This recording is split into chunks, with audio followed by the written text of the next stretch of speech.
Most people believe their problem is a lack of discipline. They think they are lazy, inconsistent, or simply not strong enough to do what needs to be done. Every unfinished task becomes evidence. Every failed routine reinforces the same conclusion. I just don't have discipline. But this explanation is comforting because it feels like a moral flaw that could be fixed with more effort. The truth is more uncomfortable. Most people don't lack discipline.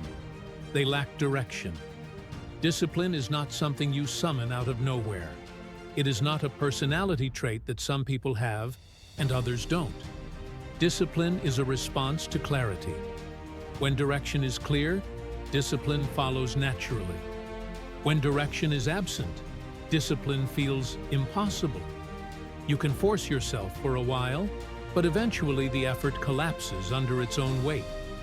Think about the moments in your life when discipline was not a problem. When you cared deeply about something, when the goal was clear, meaningful, and personal. You didn't need constant motivation. You didn't negotiate with yourself every morning.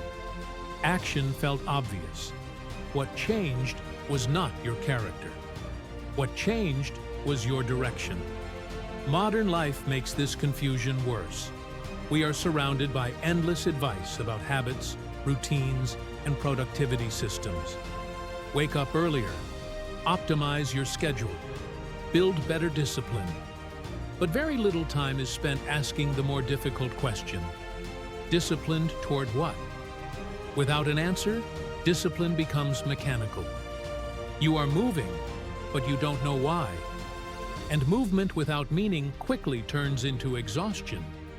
This is why so many disciplined people still feel lost. They wake up early, work hard, and stay consistent, yet feel empty. Discipline kept them moving, but direction was never chosen consciously. They inherited goals.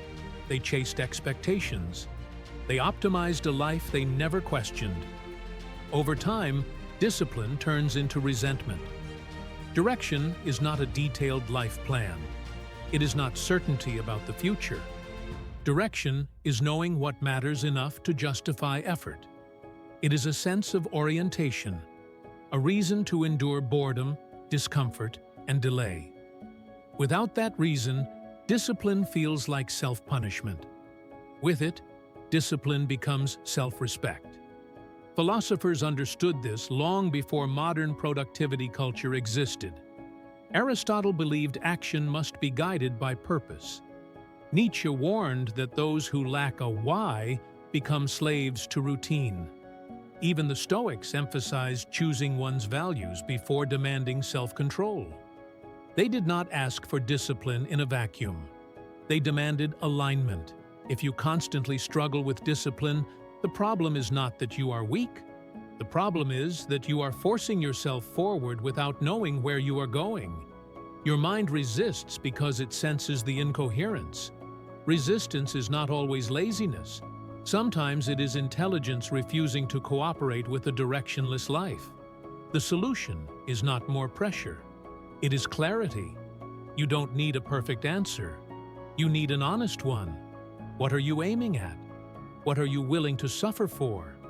What would make effort feel justified, even when no one is watching? These questions are uncomfortable, but they are necessary. Discipline without direction is fragile. Direction gives discipline a foundation. When direction is clear, discipline stops feeling heroic. It becomes quiet, automatic, almost invisible.